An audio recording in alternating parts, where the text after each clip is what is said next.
আমরা অত্যন্ত আশাবাদী যে আমরা সুপ্রিম কোর্টের কাছ থেকে, ভারতীয় সংবিধানের কাছ থেকে আমরা ন্যায় বিচার পাবো, এই বিষয়ে আমরা আশাবাদী। কিন্তু তারপরেও কেন আমরা এখানে দাঁড়িয়ে আমরা সরকারকে বারবার আবেদন জানাচ্ছি, আপনি উপযুক্ত তথ্য দিন এবং কোর্ট যেন মিসগাইড না হয়, সত্যতার গভীরে পৌঁছে আমাদের ন্যায় বিচার যেন আমরা পাই, সেই সংবিধান যেন সঠিকভাবে রক্ষিত হয়। এই যে একজন নিরপরাধীও যেন শাস্তি না পায়, এই শাস্তি যাতে না পায়, যাতে সংবিধান উপযুক্তভাবে সত্যের জয় হয় এবং আমাদের যে কালিমা লিপ্ত করার যে চক্রান্ত, যে পরিস্থিতি চলছে, তার থেকে যেন আমরা মুক্তি হয়। এটা খুব দুর্ভাগ্যজনক। দেখুন, আমাদের বাংলা রবি ঠাকুরের বাংলা, এটা রামমোহন বিদ্যাসাগরের বাংলা।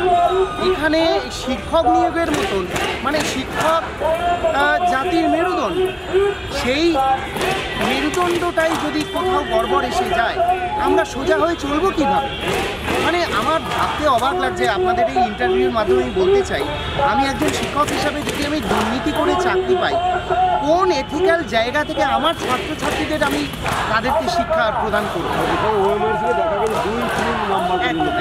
কেউ 2-3, মানে অ্যাকচুয়ালি তাদের কাছে নির্দেশ ছিল যে সাদা ওএমআর জমা দিতে, শুধুমাত্র তারা সিগনেচার করবে, তাদের রোল নাম্বার লিখবে, সাবজেক্ট কোড লিখবে, ইত্যাদিগুলো লিখে কোনো আনসার যেন না করে। আইদার তারা জানে না অথবা তাদের কাছে নির্দেশ ছিল, এইভাবে যেন তারা করে আসে, তাদের চাকরি করে দেওয়ার ব্যবস্থা করা হবে।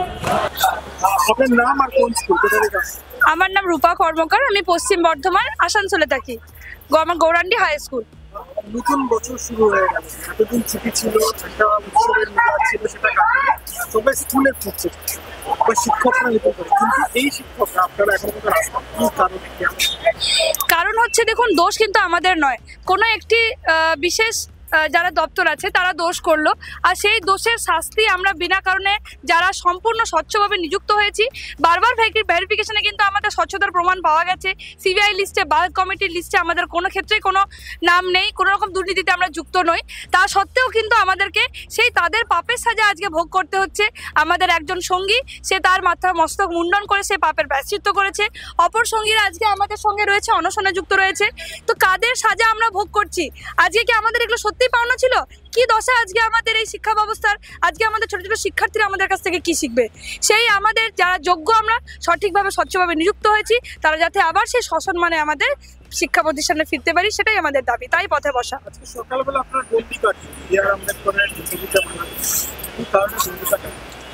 আমাদের এই যে কর্মসূচি ছিল, কর্মসূচির সেই একই আমাদের উদ্দেশ্য, যে এই যে সংবিধান রক্ষার যে প্রতিশ্রুতি বা সংবিধান রক্ষার যে ব্যাপার, আমরা যেটা জানি, সেই সংবিধান যাতে সঠিকভাবে রক্ষিত হয়।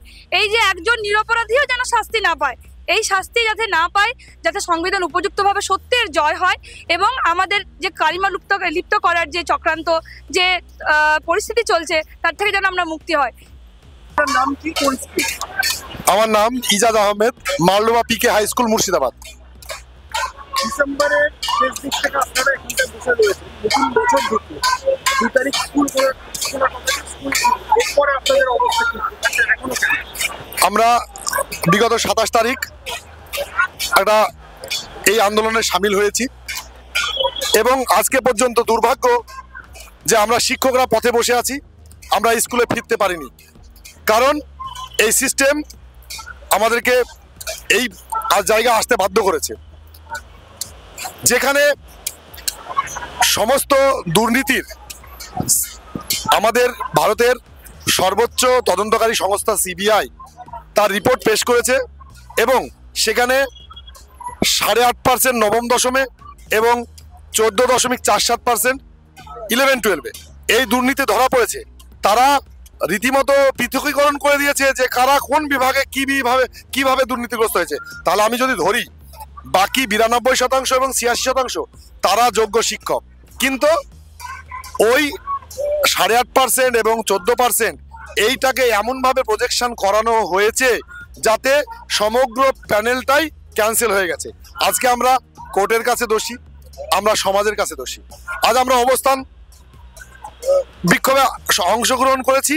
আমাদের এই বার্তা সরকারের কাছে এবং আপামর জনগণের কাছে পাঠাতে চাই যে সবাই দুর্নীতিগ্রস্ত নয়, এবং সরকারের কাছে বিশেষ আবেদন, আপনারা যোগ্য লয়ার এবং উপযুক্ত তথ্য দিয়ে সুপ্রিম কোর্টকে সহযোগিতা করুন এবং আমাদেরকে ন্যায় বিচার পাইয়ে দিন। কালকে তো আপনাদের হিয়ারিং রয়েছে, আজকে সকালবেলা আপনারা ডন্ডিও কাটলেন, আম্বেদকরের ছবিতে মালাও দিয়েছে, কি কারণে ডন্ডিটা কাটলেন?